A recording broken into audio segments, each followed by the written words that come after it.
Good afternoon and welcome to the City Club of Eugene's June 6, 2026 program, Cybersecurity, Advancing Security Through Collaboration. My name is Alyssa Gilbert, President of the City Club of Eugene, and it's my honor to welcome you to another of the many forums we've held since 1990 in the name of our mission to build community vision through open inquiry. City Club creates access to our local leaders and provides a platform for Eugene area community members to be heard.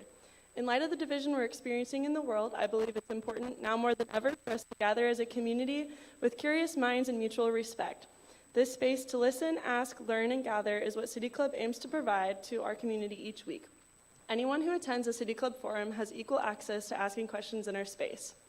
We would love for you to browse our past programs at cityclubofeugene.org or our YouTube or Facebook. Please consider becoming a member if you'd like to support our rigorous volunteer work as Oregon's only city club that provides weekly forums.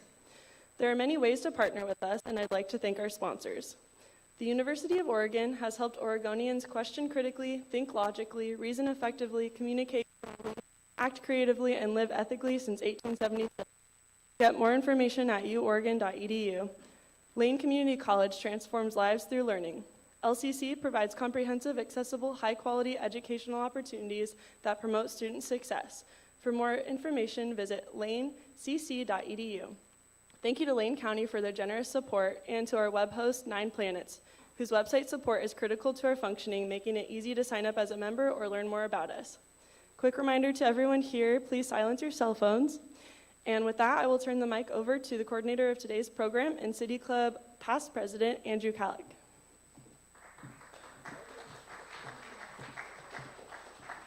By show of hands, how many here have been subject to some sort of cyber attack or fraud? Or for those on the radio, everyone is raising their hand. Everyone encounters cybersecurity threats. Indeed, they increasingly affect the daily operations of local government, critical infrastructure, businesses, schools, community organizations, and of course individuals here and across the state. Responding to these challenges requires more than just technology. It requires coordination, workforce development, public awareness, and strong partnerships across sectors. And that's why we're very fortunate to have leaders affiliated with the Oregon Cybersecurity Center of Excellence here today to speak with us about these challenges and what we can do individually and collectively to protect our community. Robin Mayall is the Director of Information Services for the City of Eugene and the Vice Chair of the Oregon Cybersecurity Advisory Council. Brenda Moore is the Executive Director of the Lane Council of Governments, that's LCOG, where she has served since 2012. Among other things, LCOG provides IT services to other public agencies and operates an internet exchange, so cybersecurity is a priority for them. Last but certainly not least, Reza Rajai is a professor and head of the Department of Computer Science at the University of Oregon and a founding associate director of the Oregon Cybersecurity Center of Excellence. Please join me in welcoming our panelists.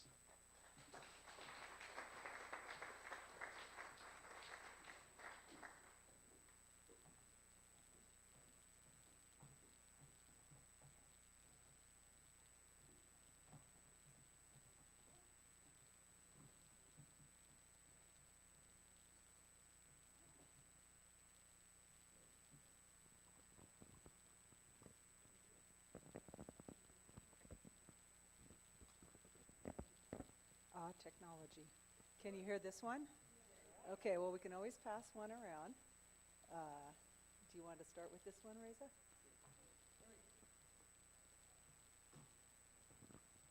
Good afternoon, everyone. I'm Reza Rajai.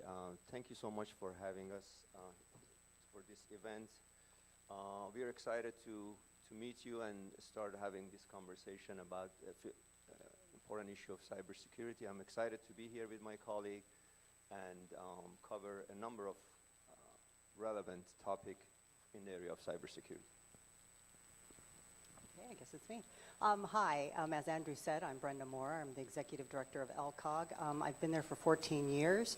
I also serve on the Executive Directors Council for the National Association of Regional Councils. And I was appointed to the Oregon Cybersecurity Advisory Committee to represent all 6 regional councils and regional planning associations in Oregon. And we represent, and I have to have notes on this. We represent 16 counties, 111 cities, 3 tribes, 26 school districts, 1 university, 3 community colleges, 4 utilities, 3 transit districts, and 2 ports. And with our metropolitan planning organizations, we represent the majority of residents in the state of Oregon, and I'm also a recovering attorney. So when we talk about cyber attacks, it can sound really technical, right? We're talking about servers and firewalls and passwords and malware. But in Oregon, cyber attacks are not theoretical. They are every day. They are hitting us every day. And as the show of hands, I guess that's pretty true. And they can significantly interrupt business and public services in a way that most people don't even understand. For instance, in our area, in 2023, Curry County was hit with a ransomware attack, and it took everything offline. It took their public safety communications offline. It took permitting. It took everything offline. They were completely dark for about a month. And they worked really hard, not by themselves, because this is not something that an entity can recover from by itself. It took 4 months of just getting them up and running while staff was working really hard off of paper and off of no history whatsoever, because we so much rely on technology to keep our history, to keep our documents, to keep who owes what. That was all gone. County officials described that emergency of lasting over 4 months and estimating that it could cost millions of dollars, not hundreds of thousands. In fact, in 2024, county leaders approved $500,000 just to recreate their digital documents. Think about that. A county as small as Curry County having to come up with that much money just to provide services. And Curry County did not recover alone, and that's part of why we're here talking about that. They relied on state resources, the federal government, neighboring counties, and other agencies like my own. I actually had employees on site helping them recover their system, get their systems back up and running, and then secure them again. And it took almost 2 years to do that.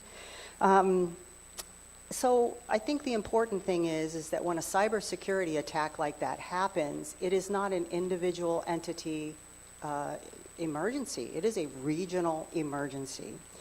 And it isn't just these big hits. In our very own county, the city of Florence was hit with a cyber attack. And I'm thinking that by the raising of hands, some of you experienced kind of the same thing. Someone tricked one of their employees into transferring $800,000 into a fraudulent account. Luckily for the city of Florence, they were able to recover most of it. Now for the city of Florence, a city that size, to lose $800,000 is devastating. And that's taxpayer money. But it's not just small cities like that. In 2022, the city of Portland was hit with the same sort of thing. They lost $1.4 million when somebody changed what looked like a valid employee email and convinced an employee to wire $1.4 million to a fraudulent account. That's a lot of money even for the city of Portland. And the cost to Oregonians is growing.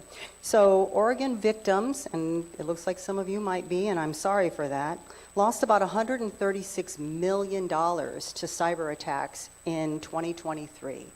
And in 2025, the FBI estimates that about $4.5 million has been lost per 100,000 Oregon residents.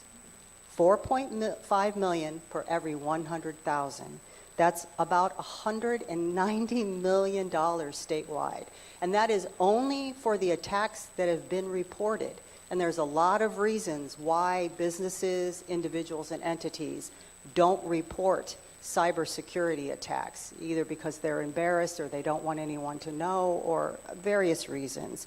But businesses are facing the same threat. So in 2021, McMinimums, everyone knows McMinimums, right? We have 3 in town, but they also have many hotels throughout Oregon and Washington. And they were hit by a ransomware attack that took their reservation services for their hotels offline. And they couldn't make new reservations for over a month. And imagine what that does to a hotel business. And Bob's Red Mill, one of Oregon's most famous food companies, was also hit with a data scraping attack in 2022 where customer information could have been compromised. And so the business side lesson of this is that cybersecurity can affect business reputation, operations, payment systems, and the bottom line.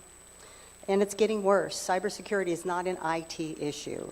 It's not just an academic exercise, which we'll hear about. It's a public service issue, a business continuity issue.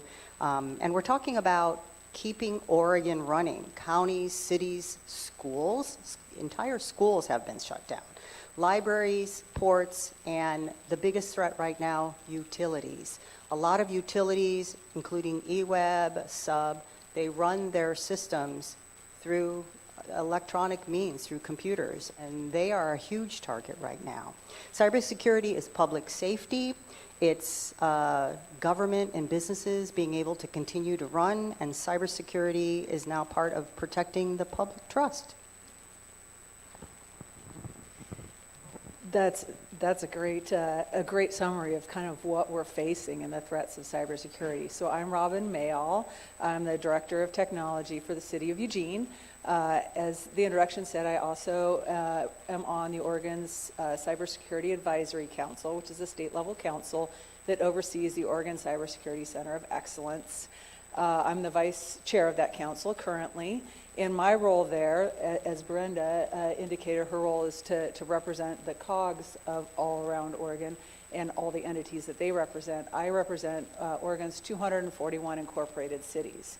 Some of our cities are very, very small, as you know, and then we have one super large city, and then a couple cities the size of Eugene, Salem, and increasingly Bend.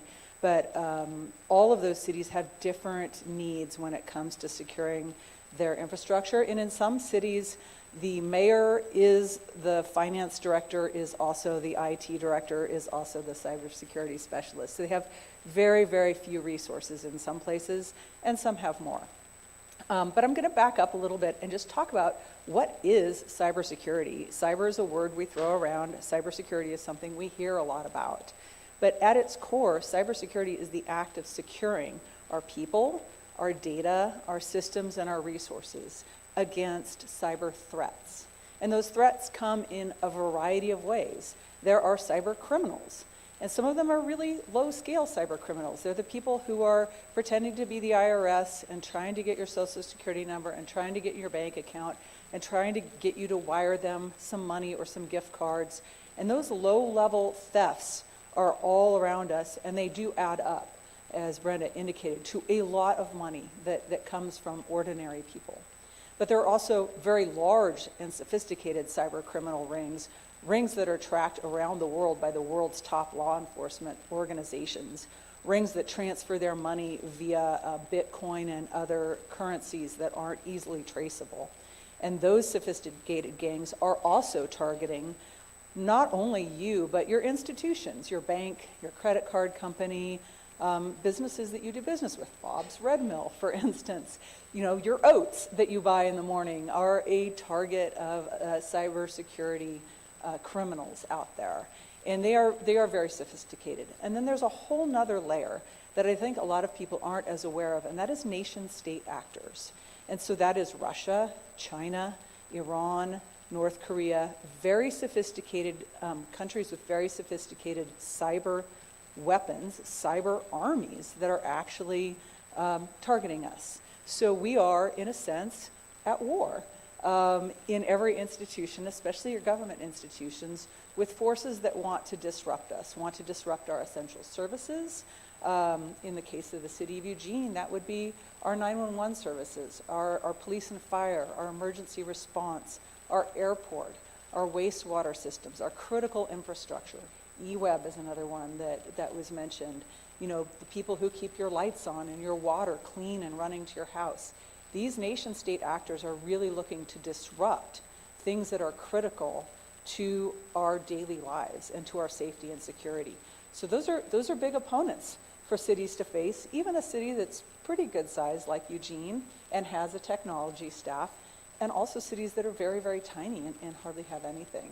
So it's really important that we collaborate, and that's really what our presentations today are about, is how we collaborate to help protect all of you and the governments that serve you. And one more thing I'll mention before I pass the mic back, and that is that I know you've heard of AI. It's in everything. It's a buzzword everywhere. It's talked about a lot. But it has a huge impact in the world of cybersecurity. And there was a really big development just actually probably about 6 to 8 weeks ago. And that is when an AI made by a company called Anthropic became so sophisticated that it could break into almost any computer system. And Anthropic, the company, was so alarmed by how good it was, it surprised them. And very unusually for a company, they decided not to release it into the world. They decided to hold it back. And if you know anything about companies that are, those of us who work in tech have seen a deluge of fixes from these big companies, from the Microsofts of the world or the Ciscos of the world. They're sending us fixes, like sometimes hundreds at a time, that they didn't know were there. They didn't know, their humans had never discovered these problems. So AI is operating in the cyber realm, in the cybersecurity realm, at a scale and a speed that is unprecedented. And when you think about us here representing your little local governments trying to get by, trying to keep the parks and the pools and the counties and the health systems and everything running, that's a big and scary proposition to know that the biggest companies in the world are scared and are working super hard to try and get these fixes in. And so that is a whole new wrinkle in this cyber game that means that we have to collaborate even more. And so the next thing we're going to talk about is that collaboration and how we work together, because none of us alone can secure our infrastructure against these types of attacks. Thank you. So, one of the things that Robin talked about was, how AI is changing things. But it isn't just AI, it's just change.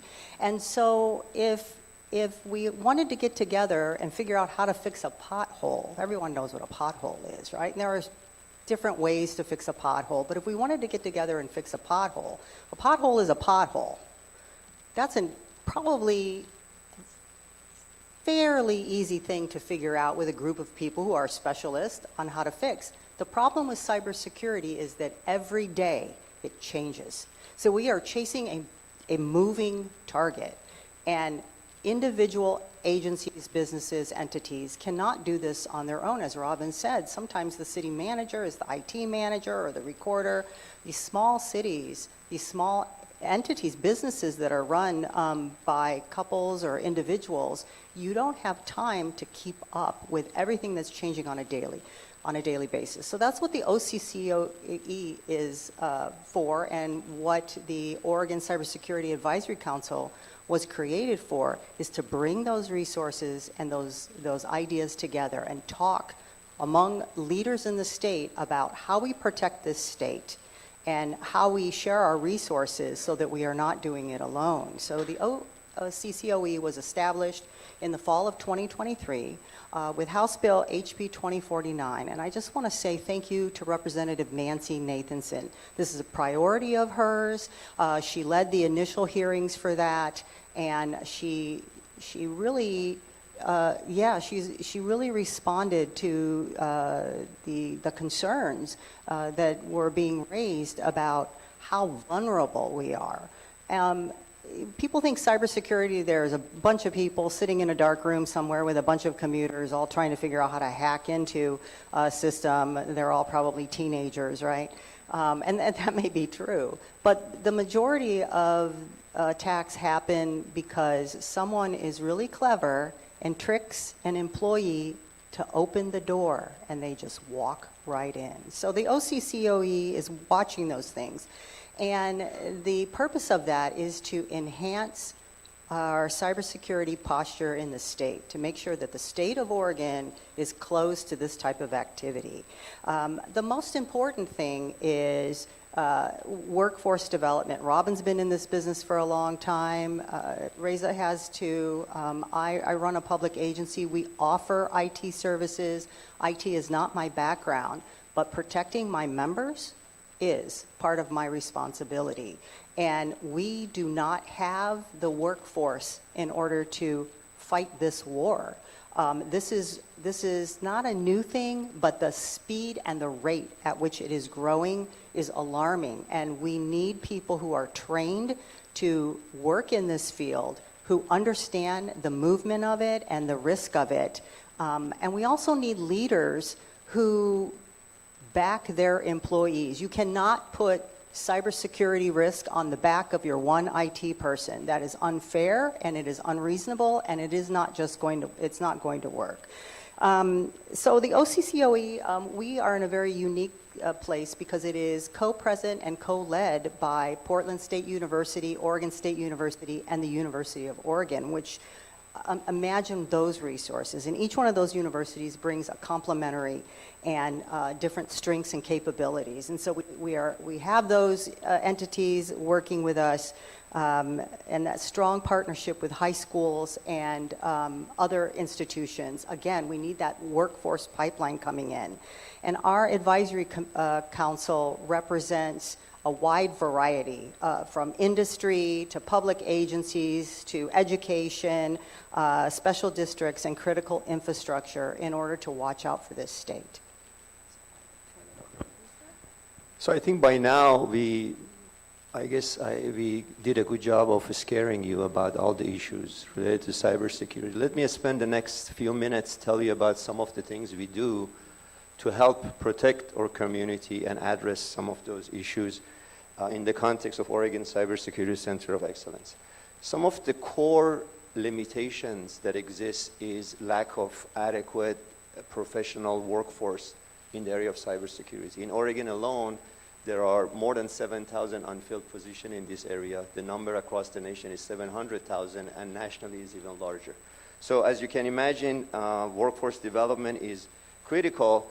And if you want to have an effective pathways for workforce development, you need to have an ecosystem that has pathways from K to 12 all the way to industry. If we sit at U of O and just create programs and hope that it's going to have an impact, that's not going to have as effective of an impact that one can imagine. We need to plant some seed at the middle school and high school level so students gravitate towards this field. Make sure they come to university and pursue that program. And then we have to manage to create smooth pathways for them from the university to industry. And these are the activities that we have been working on to address these challenges. So let me just talk about what we have done in each one of these areas: high schools, campus, and industry.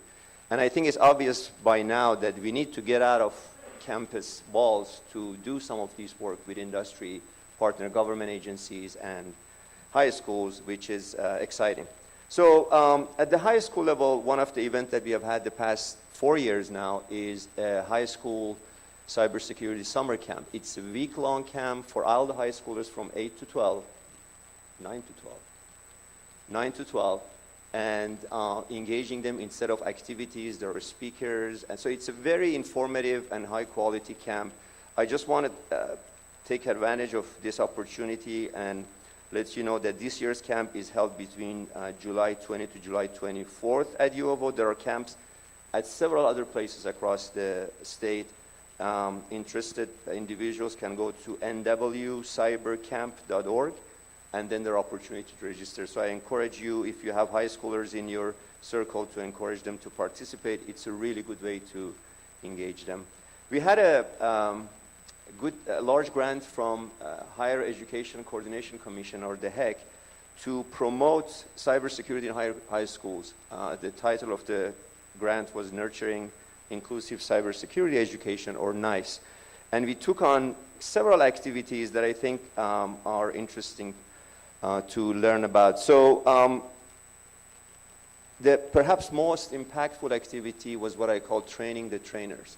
We held training workshop for high school teachers who are computer science teachers or STEM teachers.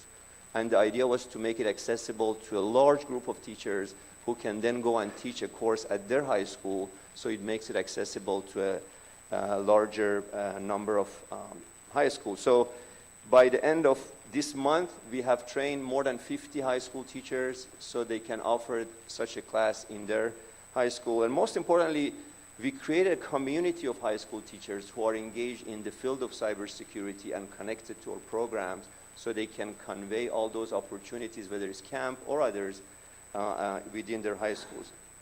Our colleagues at OSU have been doing the same thing and holding camps for middle school students. Some of the other activities we have had is that we cannot bring all the teachers here. So we had a team that goes to high schools, and we made that invitation to all high schools across the state, that we come and do in-campus field trip. It could be virtual, it could be in person. We come to your campus, we meet with your students, we tell them about the field, we engage them with some exercises. We're trying to get in any way possible, connecting with high school students and engage them. We held campus tours that are customized especially for low-income and minority students to come to campus, see our cybersecurity program and facility, and get a sense of belonging, because we were told by teachers that many high schoolers, especially from those groups, do not even feel that this is something for them and they can pursue it, and we want them to come and visit the campus and have a better impact on a paid co-op position, because we want to facilitate the transition to the industry. We have a grad certificate program.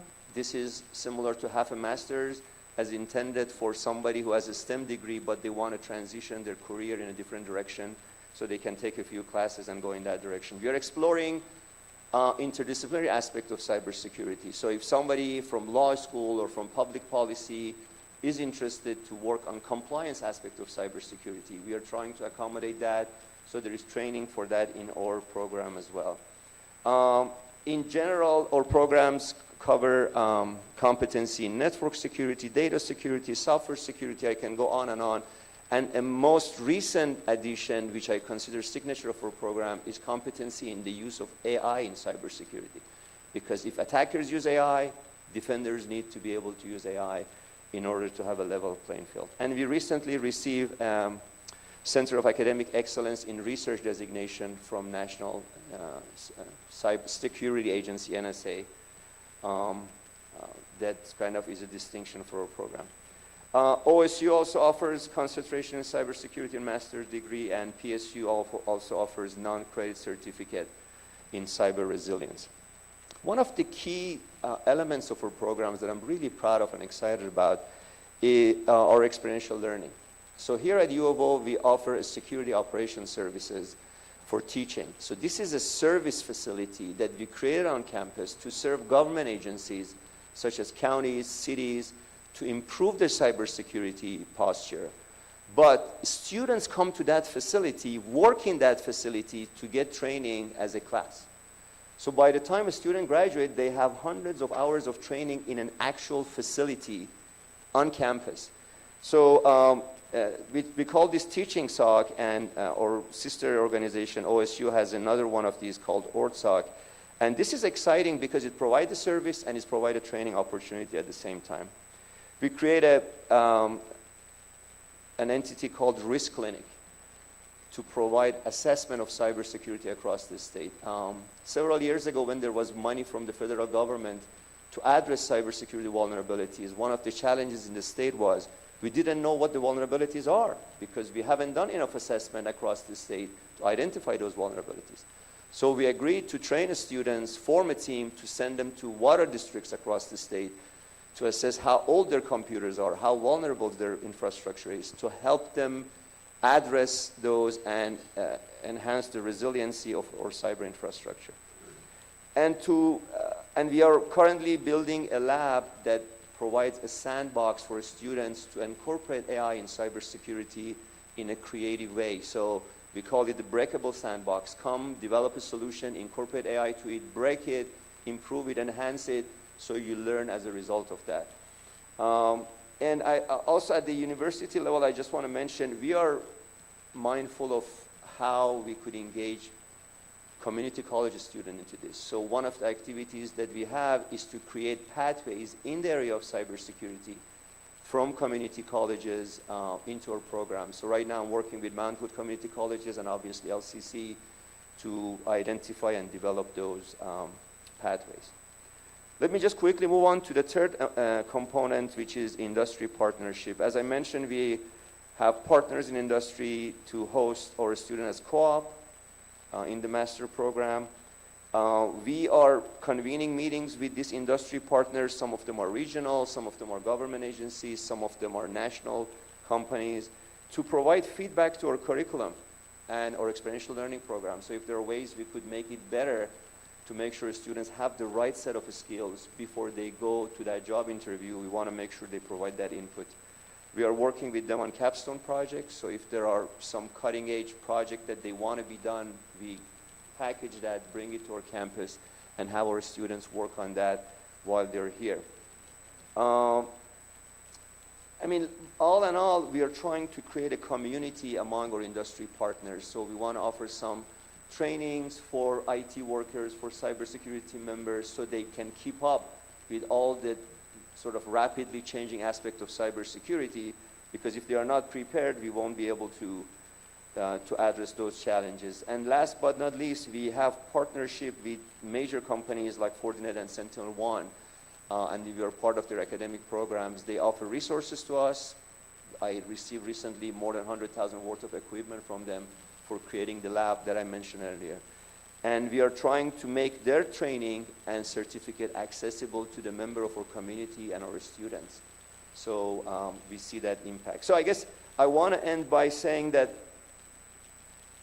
it was clear that we need to get out of campus, meet with these partners, and as a result of that, we have been meeting with counties, cities, districts, tribes, K-12, legislature, governor's office, to sort of hear their concerns, their problems, their constraints, and see how we can partner with all these agencies to have an impact, and that has been in progress. If you're interested, you can hear more about OCCOE.org. There is a lot of resources and information there.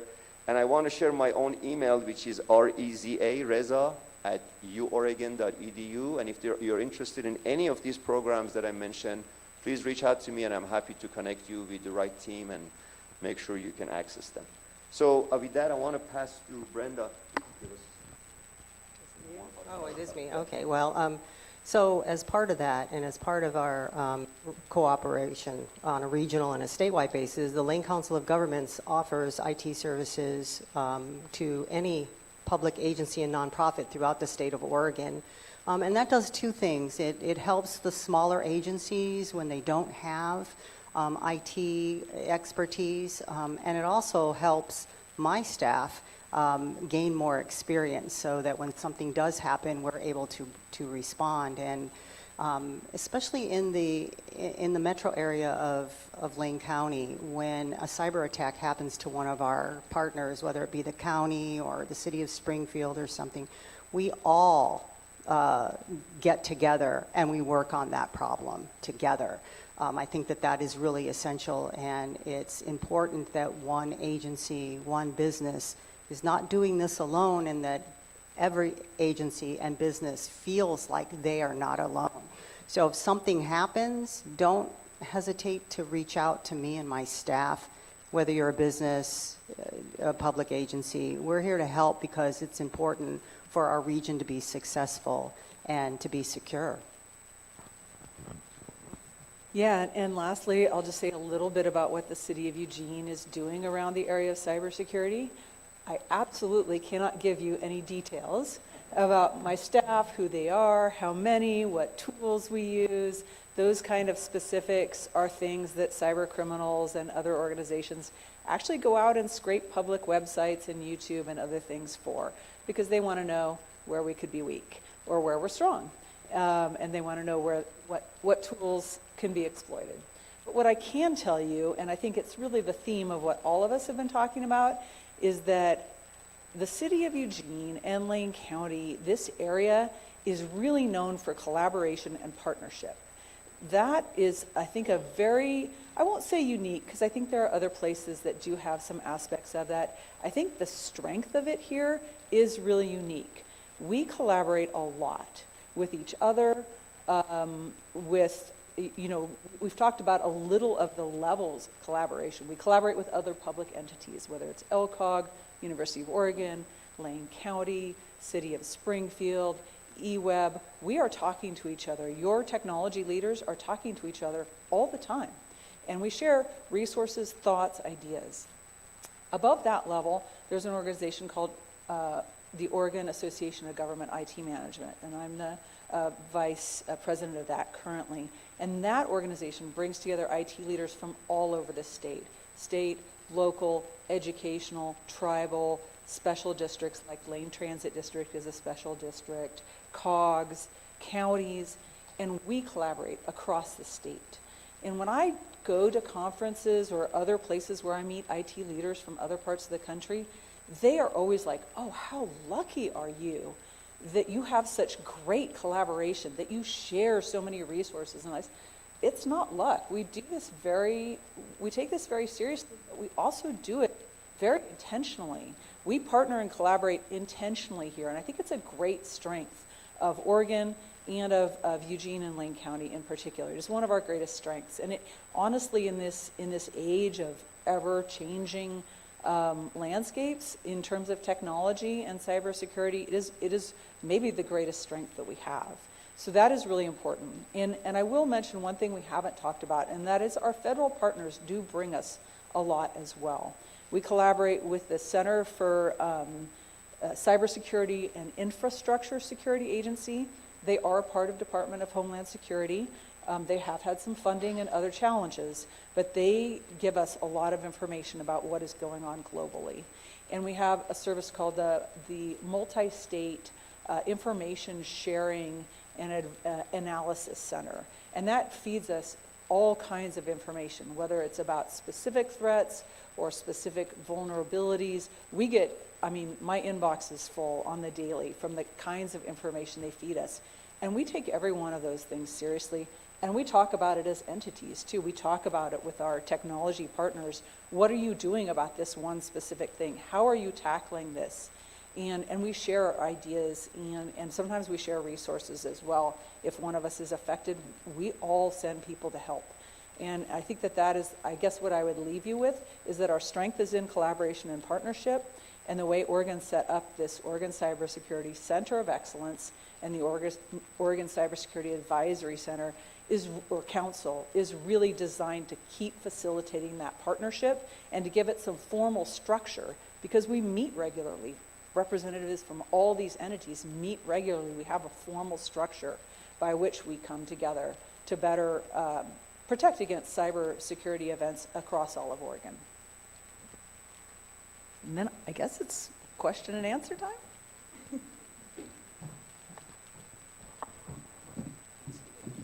Before we begin our Q&A, a special thank you to our award-winning radio station KLCC for airing City Club programs Mondays at 7 p.m.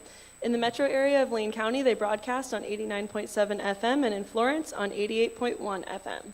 For those listening at home or in transit right now, your household is one of several thousand tuning into City Club on KLCC. We're grateful and honored to have you. You can also find all recent City Club programs archived at klcc.org, as well as on our YouTube channel and the City Club of Eugene podcast. For those attending in person, feel free to line up at the microphone, and we'll have just a short break before we start our Q&A.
Welcome back to the City Club of Eugene's Forum on Cybersecurity. It's our question and answer session.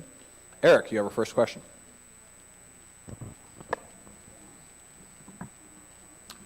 Thank you all for doing this. Very good presentation. I feel slightly safer than I did before. Anyway, I'll use utilities as an example. So when a utility prepares to, is making preparations and plans to recover from a natural disaster, I guess the term that's used is resilience. In other words, how do you recover? How do you get back in operation? How do you begin to provide services that were cut off and so forth? So does your organization, the Center for Excellence, provide any advice to the people that you service about how to prepare when a cyber attack breaks through? So many of the utility companies, they have their own procedures to deal with those situations. As Robin mentioned in our advisory council, we have representatives from different utility company, and then there is also an organization called Oregon Emergency Management that is trying to address coordination among different utility companies and other related partners.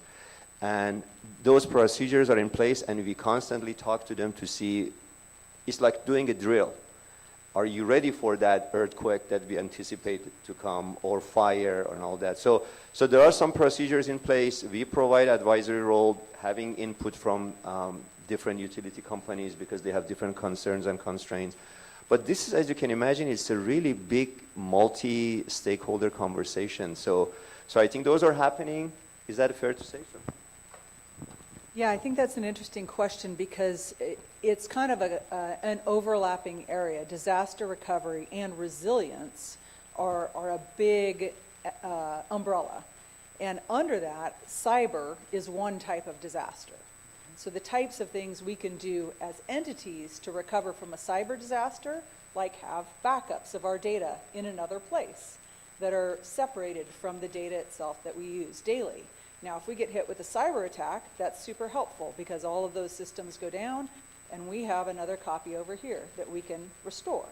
Now, if the place where our primary data is stored is burned in a fire, drowned in a flood, hit with an earthquake, those same backups help us restore as entities.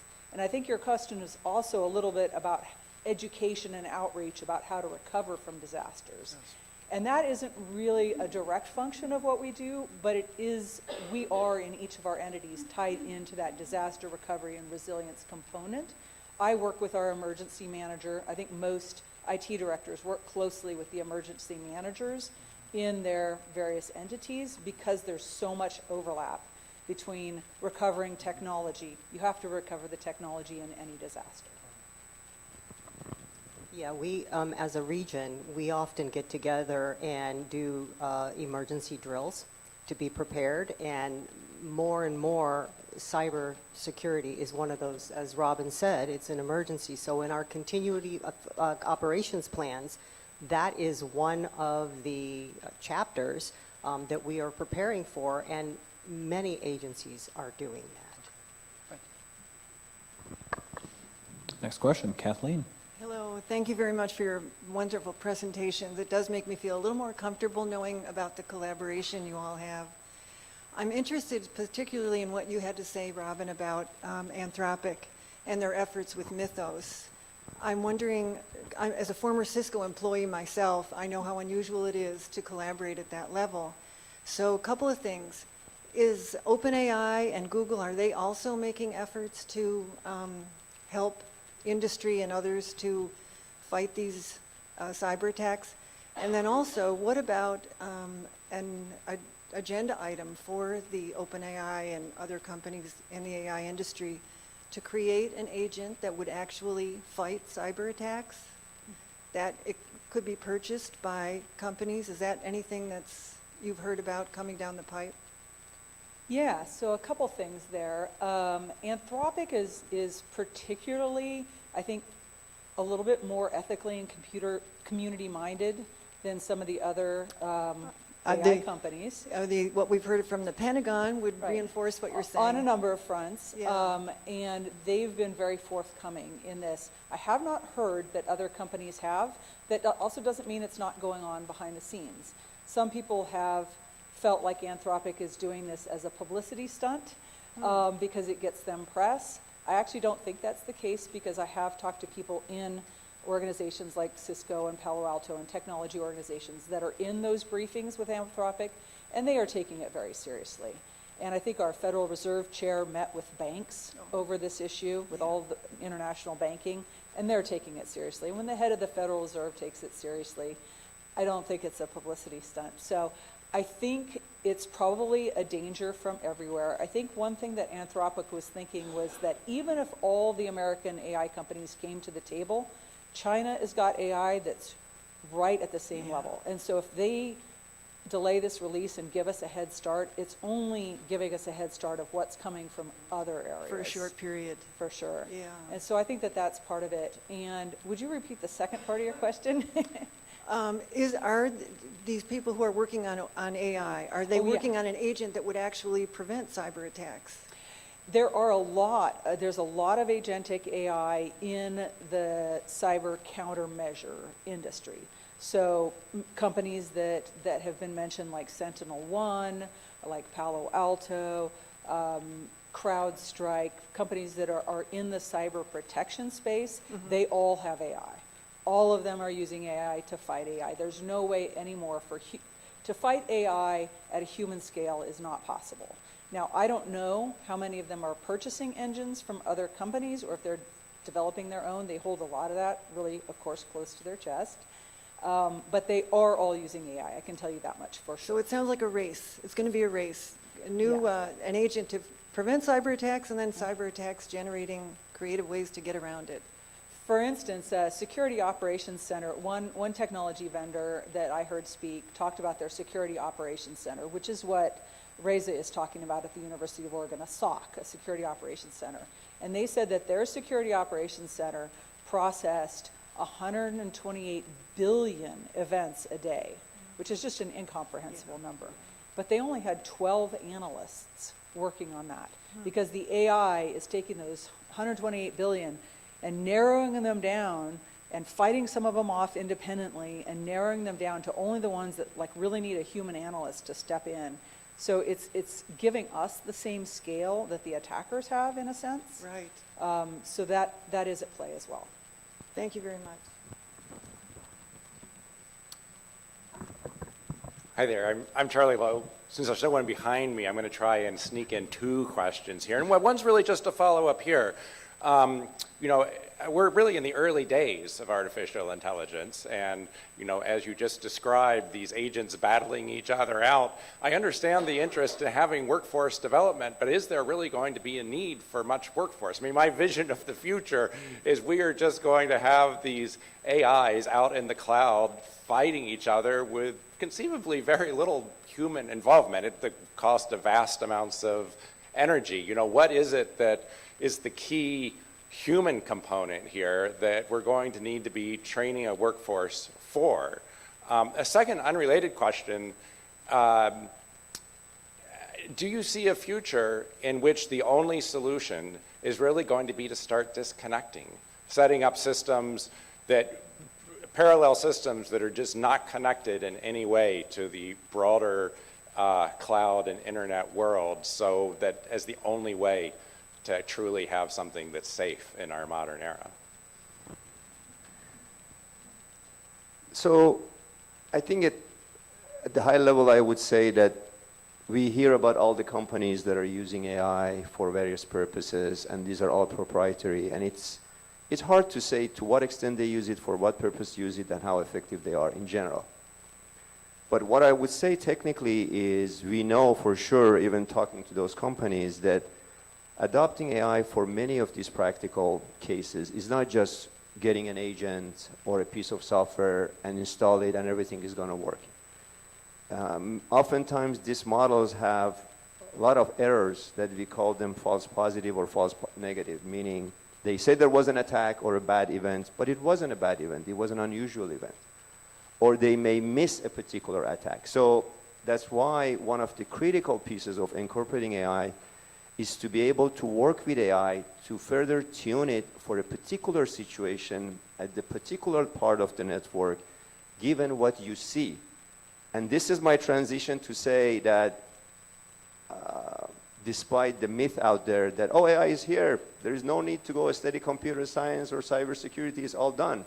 That is not the case. And it's unfortunate that this type of news go around, because what is going to change is how somebody with expertise in this area uses AI to be able to keep up with the level of effort that is needed, or to get help as an engine next to you, but still there has to be a human in the loop to deal with all those unknowns and errors and corner cases and unseen scenarios that you need to adjust your AI model to deal with those. So I don't think humans are going to go away anytime soon. I mean, maybe we're talking about, I don't know, 20, 50 years from now, maybe they do. I don't know how things are going to evolve, how quickly. But I think in the foreseeable future, we need to have people with computer science and AI expertise to sit next to those models and make sure that they behave and they don't end up what's called hallucinating and just doing things that are weird. According to the model is fine, but we know based on the context that is incorrect. Does it answer your? Yeah, okay. I'll speak somewhat to the second question, which is, are we looking at a disconnected future? I think that's the question of our age, maybe. You know, I think we can all see several futures playing out in front of us. You know, ones in which AI enhances our lives in amazing ways. You know, you think about the medical possibilities. It's incredible. Ones in which AI, you know, we've all seen the Terminator, right? Ones in which AI plays out in very destructive ways, and we have to somehow unplug. I think all futures are on the table at this point. I think what we do, and I'll bring this back to disaster recovery and resiliency, is we always have a paper and pencil option. We always have a go back to radios and human interaction option for everything we do. And in a government entity, that's known as COOP planning, continuity of operations. And I can tell you, our 911 center, our police, our fire, our airport, all of these places, they can go back to what they know how to do, and they can, and they have to sometimes. Like, we have to take systems down for maintenance. So there's a maintenance window, you know, at some crazy hour of some morning where we have to take the systems down, and they have to respond without them. That is part of all operations anywhere of critical infrastructure, is that at some point you have to do things to the system, and then sometimes there's unexpected things that happen to the system. So we do prepare for any eventuality, and I think as humans we should. I mean, I go home and garden. I grow food. That's a tangible thing I can do for my real human body future and for the future of my neighbors. So I think, you know, hope for the best, prepare for everything else that could come along. But I just want you to know that your public entities do prepare to operate without all this crazy technology that really enhances our work. I don't really have too much to add, but I would just say educate yourselves. I think that public agencies need to make sure that their employees understand what the threats are. I think that that's the biggest security that we can put in place, is to making sure that everyone is educated and they understand the threats. I was wondering if you have any recommendations, just like for individuals to try and protect yourself, say, I mean, like financial records, or I was trying to get you away from paper copies. Is it, you know, is it good to like have that paper copy, or, you know, things that we might do just to kind of protect ourselves if there was a high level attack? I think it's a great idea. I mean, I think a safe that's fireproof with a key and some of your key data is really important. You know, print out your Social Security statements or something that proves that you have all the things that you need to have. Yeah, your bank, you know. But you also have to guard that like you guard your cyber, right? And we all know how annoying the multiple layer, you know, I just want to check my balance on my bank account so I can see if I can afford this thing. Okay, it's got to send me a text, and then I got to click on all the pictures of buses, and then it's got to, you know, the layers have gotten more and more and more. We have more friction in our daily life. And that friction is just because of all these bad actors, right?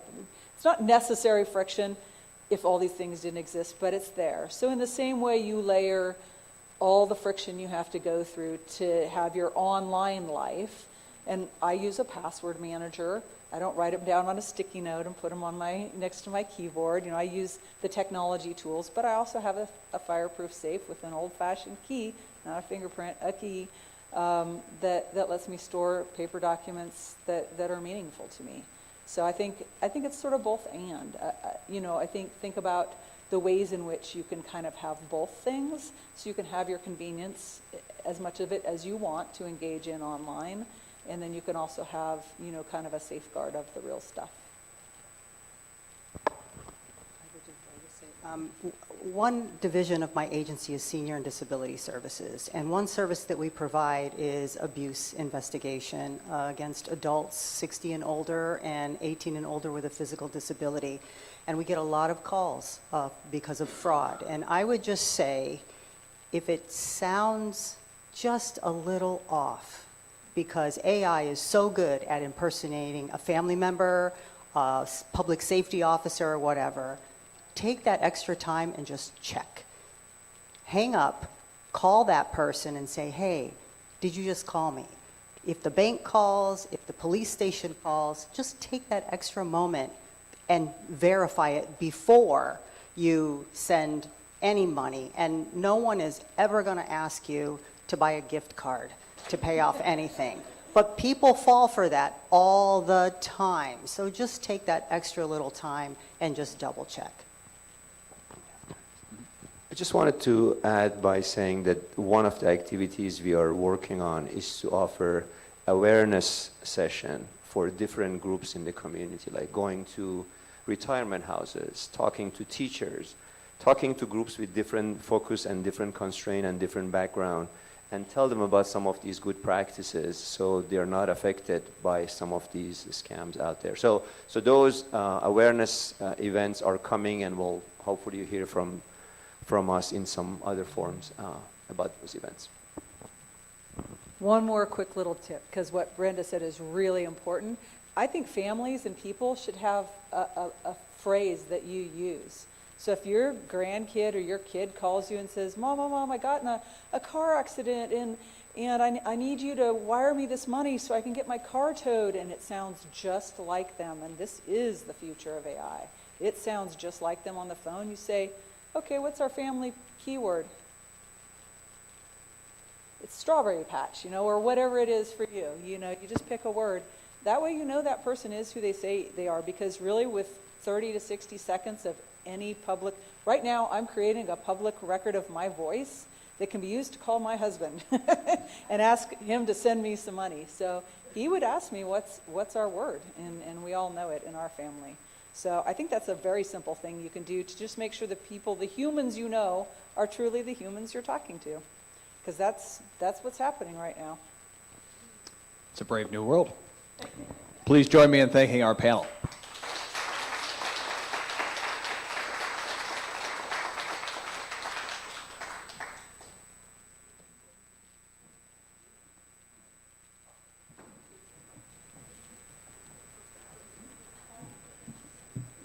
This has been our June 5th, 2026 conversation at the City Club of Eugene. We'll be back next week here at Wow Hall in downtown Eugene on Friday, June 12th at noon. That program will be on police oversight in Eugene. Have a great weekend or week, and on a personal note, happy Pride Month. We'll see you next time at City Club.